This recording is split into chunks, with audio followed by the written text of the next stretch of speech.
नमस्कार साथियों, मैं हूं ब्रजेश कुमार। साथियों, उत्तर प्रदेश के सुल्तानपुर का नाम तो आप लोग सुने ही होंगे। सुल्तानपुर में एक ऐसा इलाका है जहां पर चारों तरफ चोरों का आतंक इस कदर बढ़ गया है कि साथियों, जो भी इस घटना के बारे में सुन रहा है, जो भी इस पूरी कहानी के बारे में आखिरकार सुन रहा है, साथियों, वह सभी लोग यही बोल रहे हैं कि हे भगवान, कब ऐसे खतरनाक चोरों से छुटकारा हमें दिलाएंगे। साथियों, यह कहानी बहुत ही मज़ेदार है। जैसे हमने बताया कि यह घटना उत्तर प्रदेश के जिला सुल्तानपुर की है और वहीं पर एक अंजलि नाम की एक लड़की रहती थी।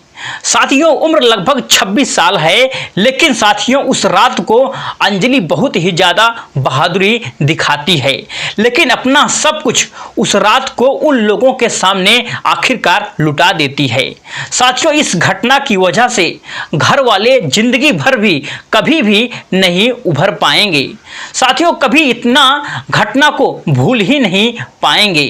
साथियों, कैसे यह पूरा घटना घटित हुआ था, आप लोग सुन करके एकदम से हैरान हो जाओगे।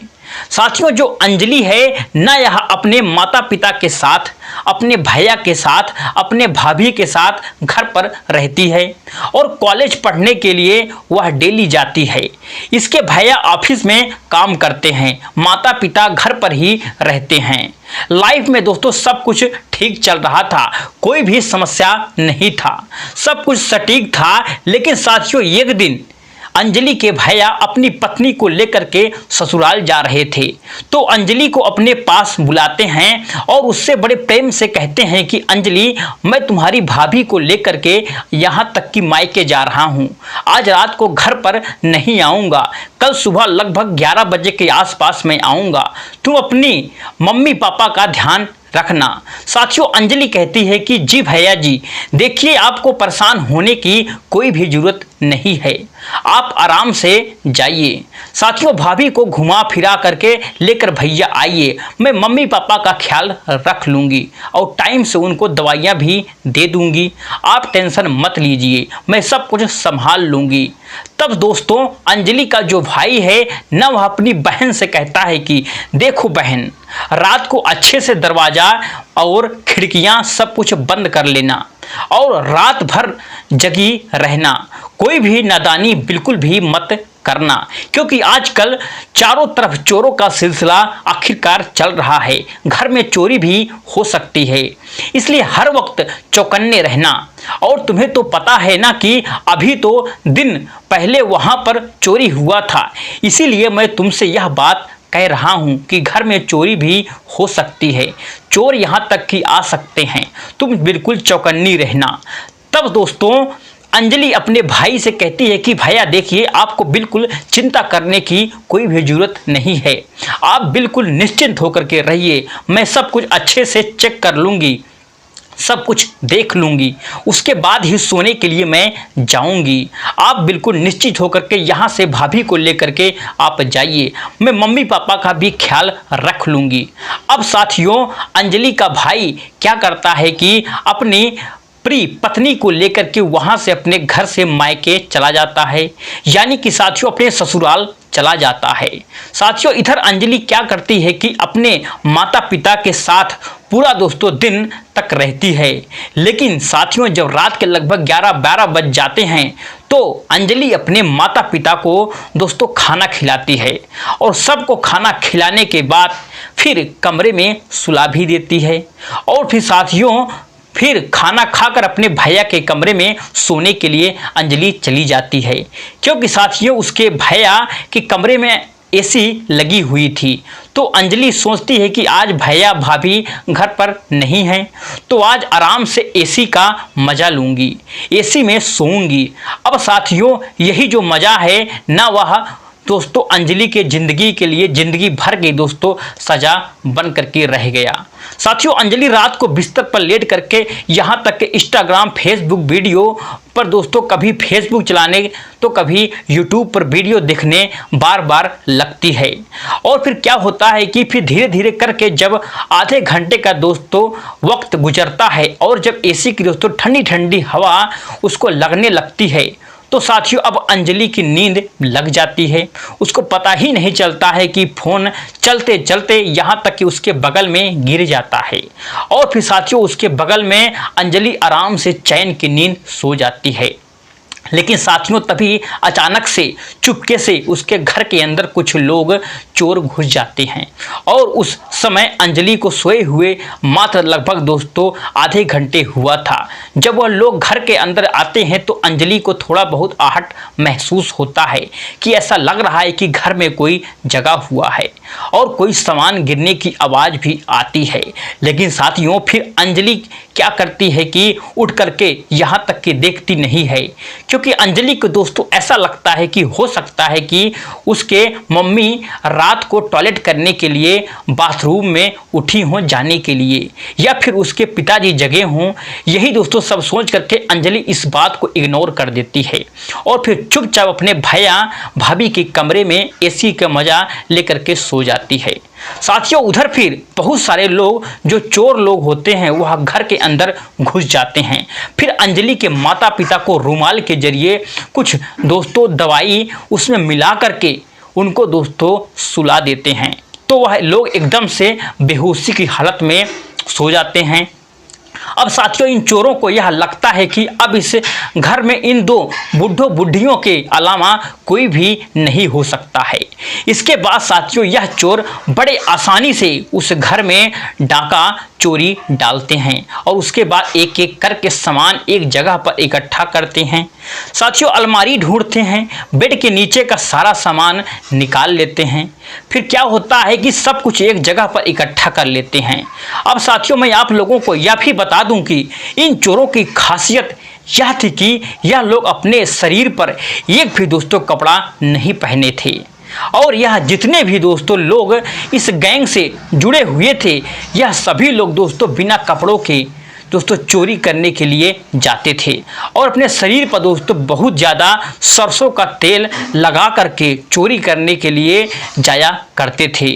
साथियों यह भी एक बहुत हैरान कर देने वाली यह भी बात है कि यह लोग बिना कपड़ों के चोरी करने के लिए जाते थे और वह भी अपने शरीर पर यहाँ तक कि सरसों का तेल लगा करके चोरी करने के लिए क्यों जाते थे।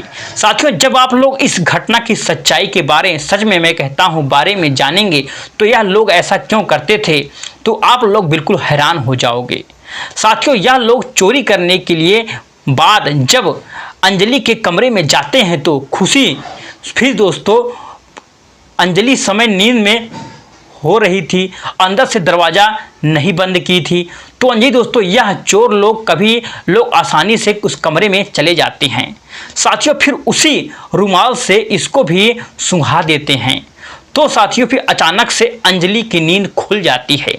फिर उसको महसूस होता है, लेकिन साथियों रुमाल में कुछ ऐसा पदार्थ था जिसको दोस्तों सूंघ करके अंजलि की बॉडी काम नहीं कर रही थी। हालांकि दोस्तों आपको बता दूं कि उसके दिमाग में यह सब कुछ पता चल गया था कि उसके आंखों के सामने क्या चल रहा है, लेकिन साथियों उसके शरीर में कोई भी हलचल बिल्कुल नहीं था। ना तो दोस्तों अपने हाथ को उठा पा रही थी और ना ही यहाँ तक कि पैरों को उठा पा रही थी, बस यहाँ तक कि चुपचाप सब कुछ देखी जा रही थी। इसके बाद साथियों वो सभी लोग मिल करके अंजलि को बेड से नीचे उतारते हैं और उसके बाद बेड खोल करके उसके अंदर से सारा सामान चुरा लेते हैं। साथियों फिर अलमारी के सारा गहना चुरा लेते हैं, कुछ पैसे भी होता है वह भी सब कुछ चुरा लेते हैं। तभी साथियों एक चोर की नीयत अंजलि को देख करके बिल्कुल बिगड़ जाती है। साथियों वह चोर अंजलि के साथ गलत काम करते लगता है, तो उसको देख करके दोस्तों बाकी चोरों की भी यहाँ तक की नीयत भी बिगड़ जाती है और वह लोग भी उसके साथ यह काम करना शुरू कर देते हैं। अब साथियों यह जितने भी चोर थे वहाँ पर यह सभी लोग एक एक करके दोस्तों गंदा घिनौना काम करना आखिरकार शुरू कर देते हैं। तो साथियों धीरे धीरे लगभग 1 से 2 घंटे वक्त निकल जाता है, लेकिन साथियों लास्ट में एक व्यक्ति बच जाता है जो साथियों अंजलि के साथ यह सब काम नहीं किया हुआ था। अब क्या होता है कि साथियों सभी लोग क्या करते हैं कि जब लेट होने लगता है तो यह सभी लोग वहां से जाने की प्लानिंग फिर बनाते हैं। तो तो साथियों लास्ट में जो व्यक्ति बचा हुआ था तो वह कहता है कि तुम लोग सारा सामान जल्दी से पैक कर दो और यहाँ से निकलो, मैं अभी 10 मिनट में आ रहा हूँ। अब साथियों यह सभी लोग अपना सामान पैक करने लगते हैं और फिर वहाँ से निकलने में इन लोगों को 15 मिनट का टाइम तो लग ही जाता है। अब जब 15 मिनट के बाद वह व्यक्ति अंजलि के पास आता है और उसके साथ गलत तरीके से व्यवहार करना शुरू करता है तो साथियों फिर इसी बीच में अंजलि को बिल्कुल होश आ जाता है और फिर दवाई का असर दोस्तों खत्म हो जाता है। तो साथियों फिर अंजलि उस व्यक्ति को फंसाने के लिए एक चाल चलती है। साथियों फिर अंजलि उससे कहती है कि देखो, मुझे तुम्हारे साथ यह सब करते बहुत ही यहाँ तक अच्छा लग रहा है, तुम मुझे बहुत अच्छे लग रहे हो। साथियों अंजलि उसके सामने ऐसा जताती है कि वह उससे प्यार करने लगी है। साथियों उसको अच्छा लगने लगा है, ना कि दोस्तों लड़की सच में उसको अपना दिल दे बैठी है और वह इसके बिना बिल्कुल रह नहीं सकती है। साथियों अब अंजलि क्या करती है कि पहले तो बातों ही बातों में दोस्तों उसको अपने पास करीब बुलाती है और फिर चुपके से उठ करके फिर अपने कमरे का दरवाज़ा अंदर से लॉक कर देती है और फिर साथियों उसको अपनी बाहों में ऐसे पकड़ के जकड़ लेती है जैसे कि साथियों जोर जोर से चिल्लाने लगती है कि घर में चोर आया है, साथियों चोर आया है, जल्दी से कोई मेरी मदद करो, चिल्लाने लगती है।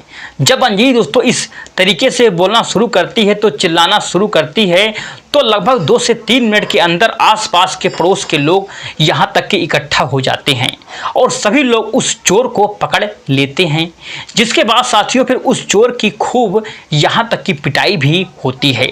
उसके बाद वहाँ पर पुलिस को फ़ोन करके इस घटना की दोस्तों सूचना दी जाती है।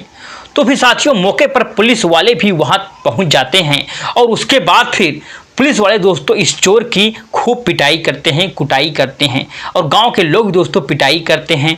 तो साथियों पूछताछ में यही पता चलता है कि इस व्यक्ति का नाम मंटू यादव है, जो कि अंजलि के घर से मात्र 25 किलोमीटर की दूरी का रहने वाला है और उसके साथ जो बाकी के सभी लोग आए चोर थे वह भी आसपास के ही रहने वाले थे। अब साथियों क्या होता है कि मंटू यादव से पुलिस वाले डांट फटकार मार पीट करके लगातार पूछताछ करते हैं कि तुम लोग इस तरीके से चोरी आखिरकार क्यों कर रहे हो, बिना कपड़ों के क्यों कहीं चोरी करने के लिए जाते हो। तो साथियों मैं आपको बता दूं कि मंटू यादव बताता है कि हम लोग एक गैंग है, इसमें हम सभी लोग एक साथ कहीं भी चोरी करने के लिए जाते हैं और कपड़ा पहन करके चोरी करने के लिए नहीं जाते हैं, क्योंकि अक्सर कई बार ऐसा होता है कि जब हम लोग चोरी करके भाग रहे होते हैं तो लोग हम लोग का पीछा करते हैं और पीछे से ऐसे पकड़ लेते हैं तो कपड़ा पहनने की वजह से हम लोग पकड़ा जाते हैं। इसीलिए हम लोग बिना कपड़ों के चोरी करने के लिए यहाँ तक कि जाते हैं और अपने शरीर पर सरसों का तेल इसलिए लगाते हैं कि ताकि कोई भी अगर हमें लोगों को पकड़ भी ले तो उसका हाथ हम लोगों के हाथों से फिसल जाएगा और हम लोग पकड़ में नहीं आएंगे, हम लोग बच जाएंगे और वहाँ से भाग जाएंगे। साथियों जब पुलिस वाले इस नया तरकीब को सुनते हैं, इस चोरी करने का तरीका को तो समझते हैं, तो साथियों पुलिस वाले भी एकदम से हैरान रह जाते हैं, दंग रह जाते हैं, क्योंकि साथियों इन लोगों के चोरी करने का जो तरीका था वह दोस्तों बहुत ही अनोखा था, अलग था और बहुत ही दोस्तों अलग था। फिलहाल साथियों मंटू यादव की मदद से इसके साथ जितने भी लोग दोस्तों वहां पर डाका करने के लिए चोर आए थे उन सभी लोगों को अरेस्ट कर लिया जाता है और फिर उनके ऊपर दोस्तों फिर धाराएं भी यहां तक कि लगाई जाती हैं और फिर जेल भेज दिया जाता है। साथियों जितना भी पैसा, जितना भी गहना अंजलि के घर से चोरी हुआ था वह सब कुछ दोस्तों पुलिस द्वारा बरामद किया जाता है और फिर उसके परिवार वालों को वापस दे दिया जाता है। लेकिन साथियों जब बाद में इस पूरी घटना की जानकारी अंजलि के बड़े भाई को होती है तो उसके भाभी को होती है, जब गांव वालों को होती है तो साथियों सभी लोग बहुत ही ज़्यादा हैरान रह जाते हैं, दंग रह जाते हैं। साथियों गांव के सभी लोग सतर्क हो जाते हैं और फिर इस घटना को सुनने के बाद साथियों, इस घटना का सुनने के बाद कुछ लोग यह भी आखिरकार कह रहे हैं कि अंजलि ने बहुत ही गलत काम किया है। लेकिन साथियों, कुछ लोग यह भी कह रहे हैं कि अंजलि के साथ जो भी कुछ हुआ है, जिसके बाद वह इतना हिम्मत दिखाई है, तो अंजलि ने जो भी कुछ किया है वह बहुत ही सही काम है और बहुत ही यहाँ तक कि बहादुरी का काम है। साथियों, सारे गांव वाले उसकी अंजलि की आज प्रशंसा कर रहे हैं। तो साथियों, यह घटना और कहानी आपको कैसी लगी? अगर आपको अच्छी लगी वीडियो को लाइक, चैनल को सब्सक्राइब करना ना भूलिए। जय हिंद।